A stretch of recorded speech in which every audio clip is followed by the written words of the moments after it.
Jesus standing there saying, I see you. Even if you're in your room by yourself, you feel you're alone, you feel like there's no one else there, I just want you to know that Jesus sees you. And I just want to say thank you, Lord, for the opportunity for us to be here tonight, God, and for you to see us even when we think we're alone. So I just pray you just put your love around us tonight. I pray you bless the word as Danielle comes tonight together and brings it to us. And we thank you for all you do. In Jesus' name, amen. I'm so happy to take the mask off. I'll preach every week if it means I don't have to wear the mask. I hated it before, but now that I'm fully vaccinated, it just makes me hate it even more. Like, I'm not going to lie. All right, so this is my first time preaching from my laptop, a.k.a. I forgot to print my notes before I got here. And then there was a monsoon, and I didn't want to walk to my office to print it out, so hopefully it's going to be okay. But how is everybody tonight? We're good? We're good? It's vacation, right? We should be a little more excited? Yes? No? Good? Okay. Sorta. Yeah, I know. All right. So tonight my opening question is this. Have you ever done anything stupid? I mean, not this crowd, right? Maybe some other youth groups, but not all City Youth, right? Have you ever done something like really stupid, right?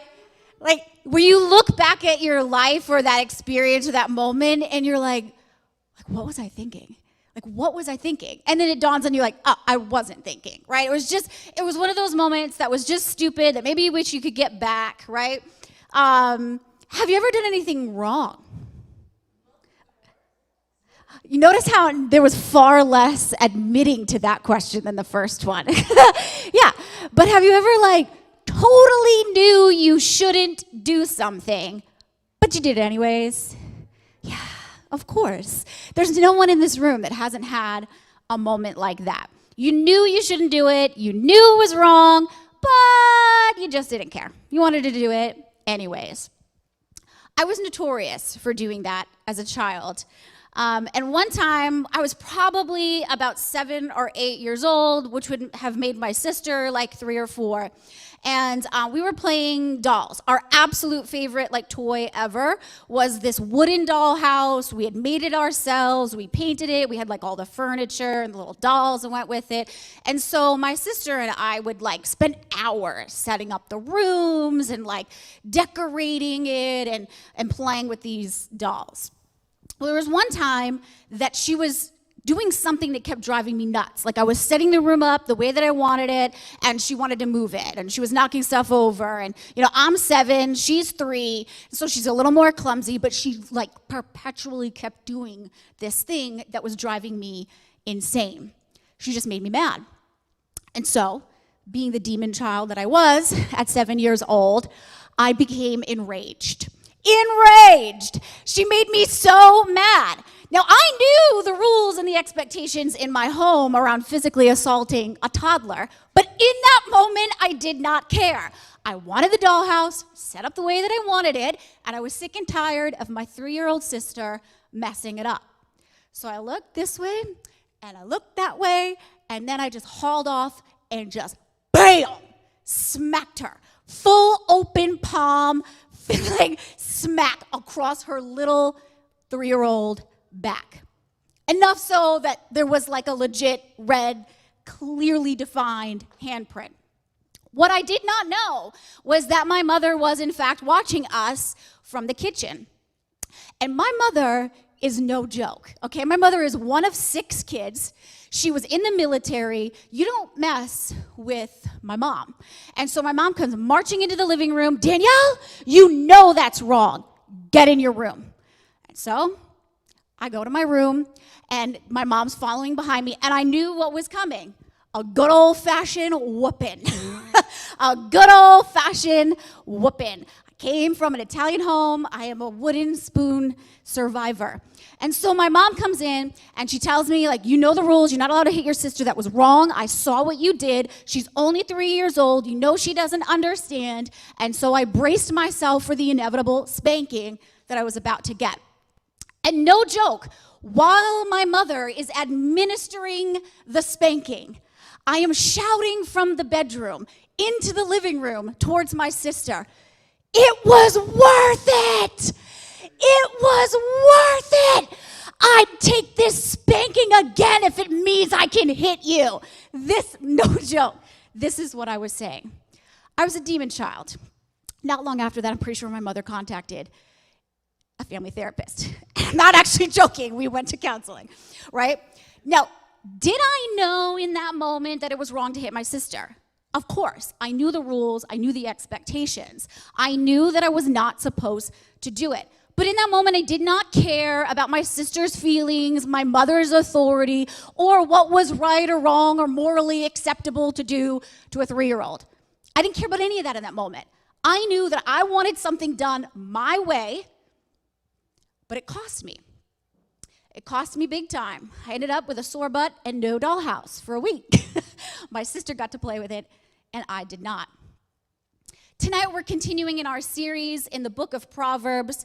We're exploring, for the last several weeks, we've been exploring what it is to live a life of wisdom. We've looked at the differences between those who live foolish lives and those who pursue wisdom. Our verse tonight comes from Proverbs 14, chapter 14, verse 9. And I like it in this version. It says, the stupid, I think it's up here, right? I have it in the Message version, so it's a little different. I like the Message version. It says, the stupid ridicule right and wrong, but a moral life is a favored life. The first part of that verse, I feel like so perfectly captures 7-year-old Danielle, right?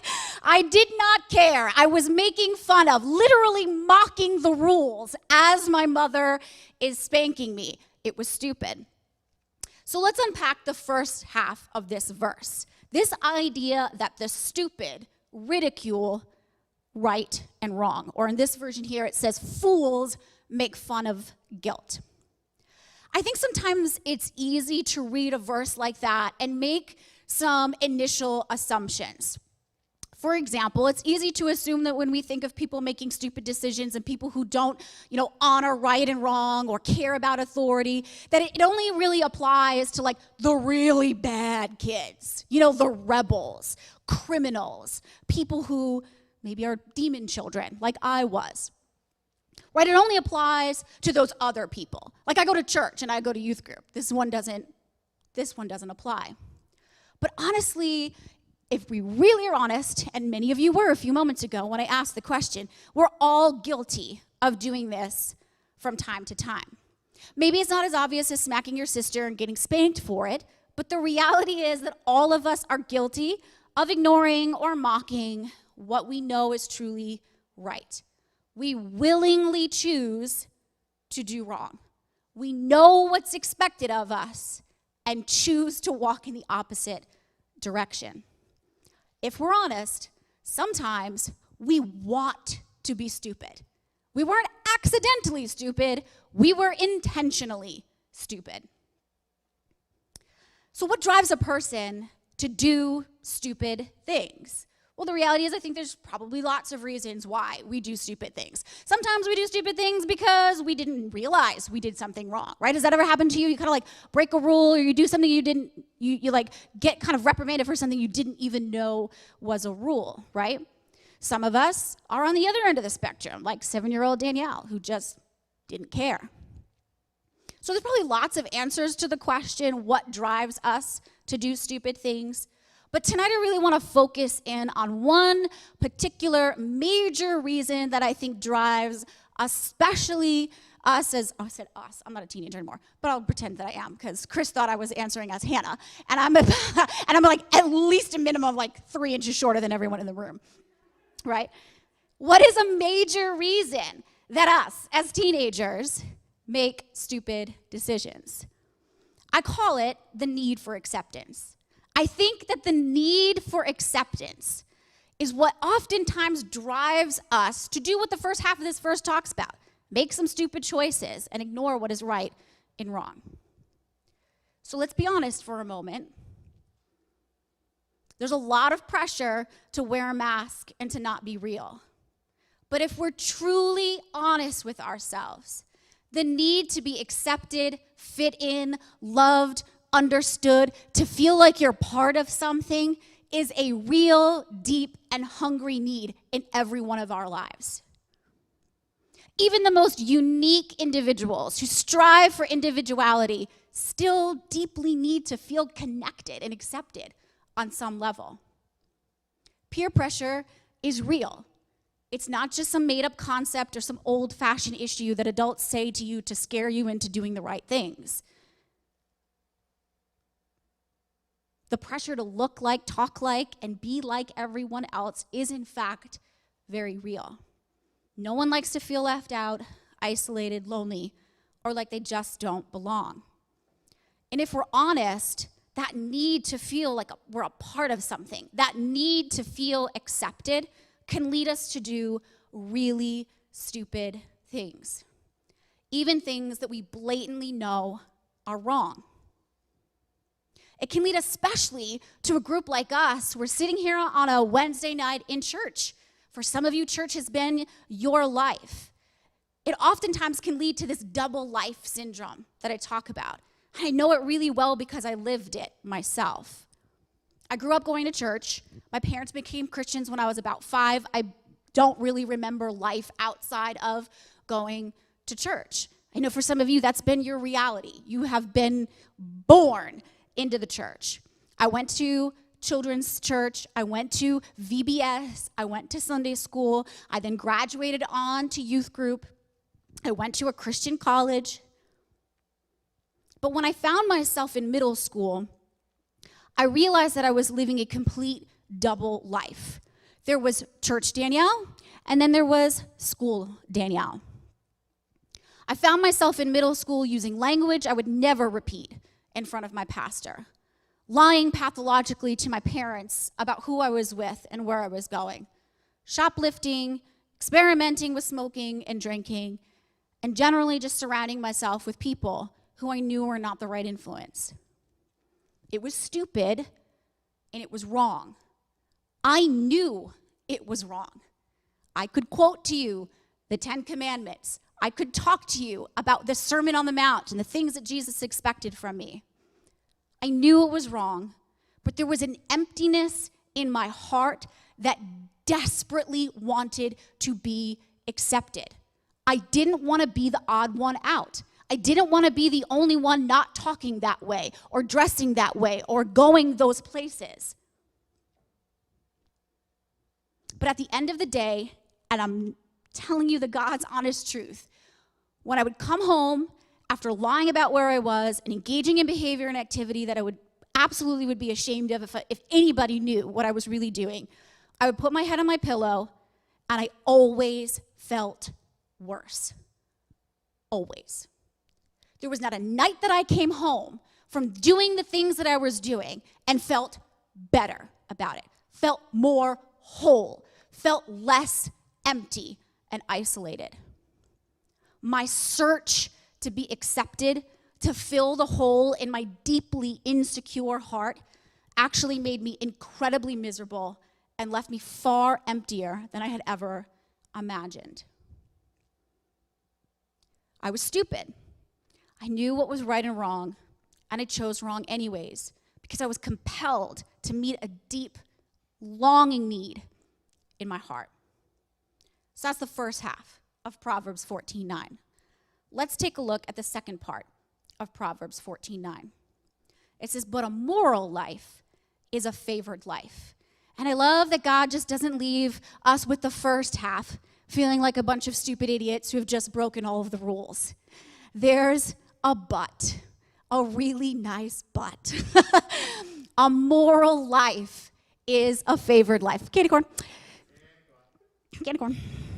A moral life. What does a moral life consist of, right? This is a verse that is showing you opposites. Here's one way, the stupid way. Now here's the wise way. A moral life consists of things like making wise choices, doing what is right, obeying the rules, following and honoring authority, whether that's in your home or at church or at school, listening to and going beyond listening to, but choosing to actively obey God's commands. It means choosing to do the right thing, even when it isn't popular, even when no one is looking, and even when it seems hard or useless. Because let's just be real, that's a thought that sometimes crosses our mind. Is it really worth it? Like, if I'm going to be asked to live and behave and talk and think in ways that are so counter to everyone around me, if I'm going to risk not fitting in and not looking like everybody else, it better be worth it, right? Like the loneliness, the isolation of making moral choices and holding on to certain beliefs that I've grown up with. If it's going to cost me something, then I better get something in return too. It sometimes feels a little hard, more than hard. Sometimes feels useless and futile. But the verse doesn't end there either. It says that a moral life is a favored life. There is, in fact, a reward for honoring God and for choosing to live a life of obedience.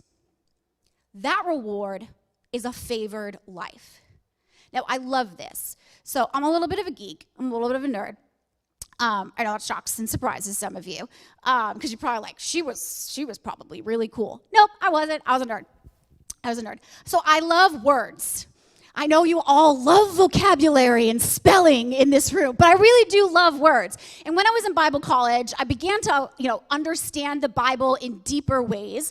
And so the Old Testament was originally written in what language? Anybody know? Hebrew! Very good. It's originally written in Hebrew. And so I love to go back and study what the original Hebrew words meant, because it gives you some insight and it gives you some depth into what a verse is really trying to teach you. And I thought that this was fantastic. So the promise here is that if we lead a moral life, it will lead to a favored life. Well, the Hebrew word for favor, when you actually break down the original intent, the original definition of that word, is acceptance. Acceptance. I thought that was fantastic. In other words, a life of righteousness, obeying God's words, obeying his commands, leads to a life of acceptance.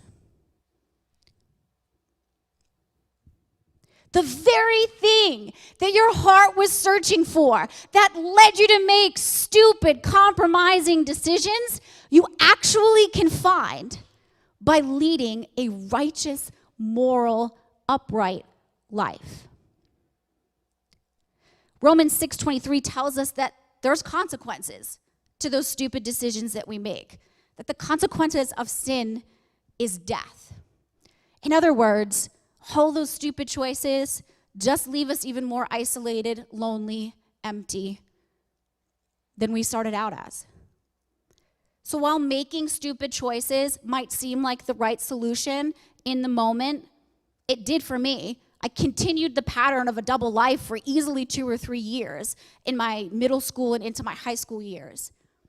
It actually ends up driving us further away from the very source of true, everlasting, relentless, unconditional love. The love of Jesus Christ that ultimately is the only thing that can fill that desperate, deep need for acceptance.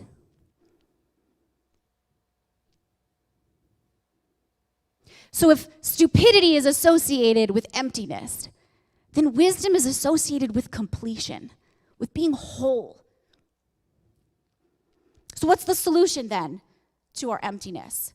How do we meet then those deep needs of our heart? The world around us tells us to fill it with all kinds of things. Relationships, success, ability, money, material things. But how do we find the one thing that isn't going to change? The one thing that will last? How do we meet the deepest needs of our heart? How do we end up choosing that moral life? Ephesians 3:16-19 says this.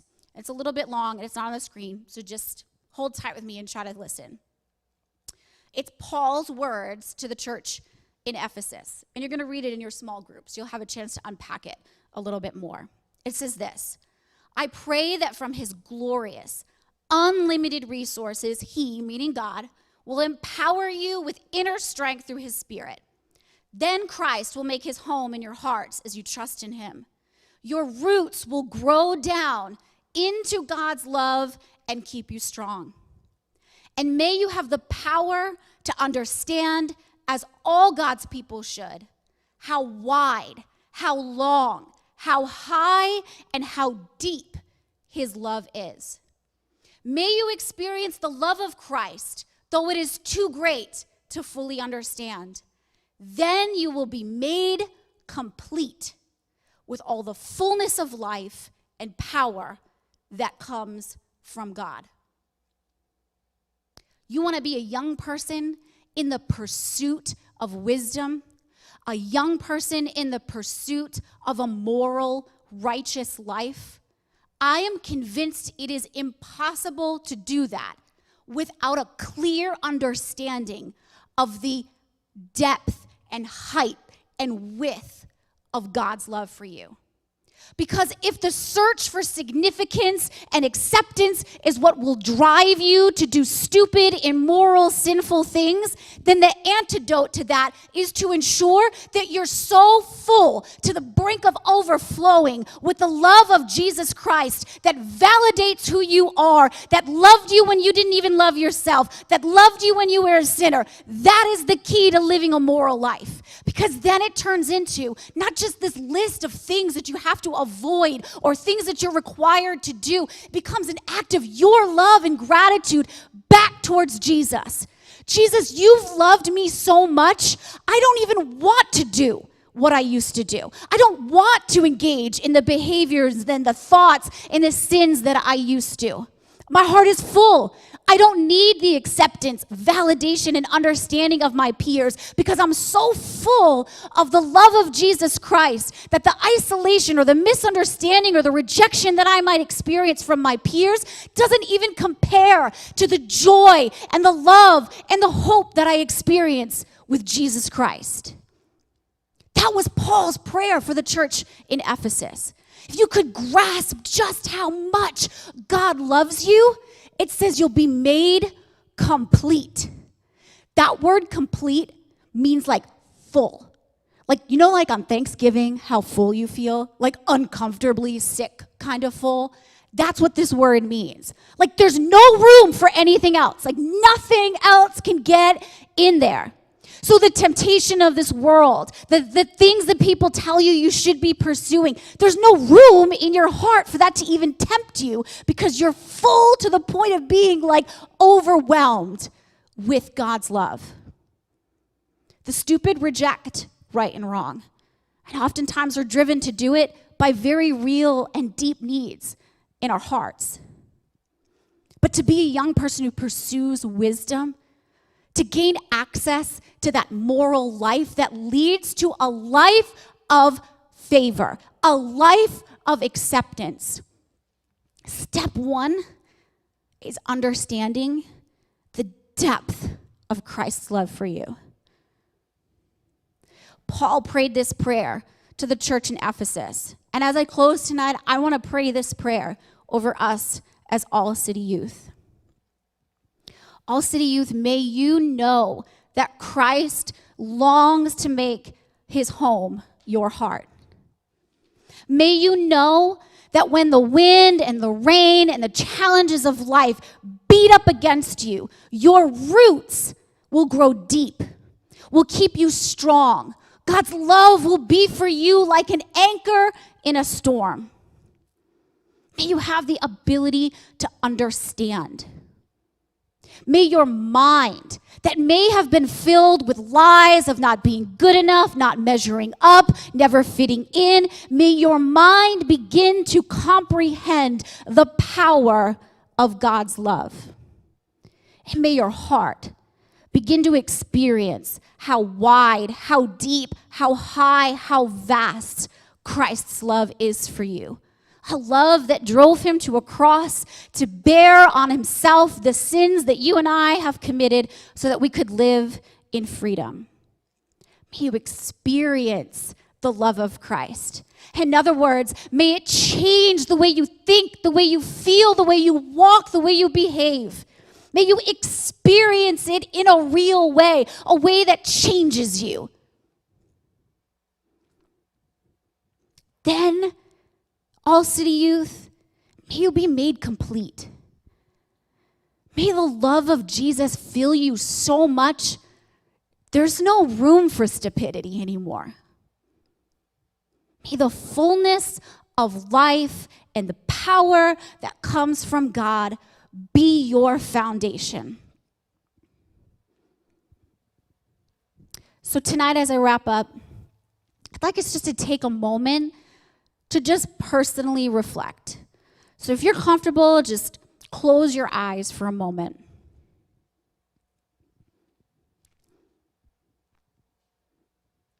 If you were to think, which of those two sections of the verse do I find myself a little bit leaning more towards tonight? Maybe tonight, you can kind of relate to the double life thing. Here in this building, around these people, it's one way. But man, it looks totally different outside of these four walls. So maybe for you, your step one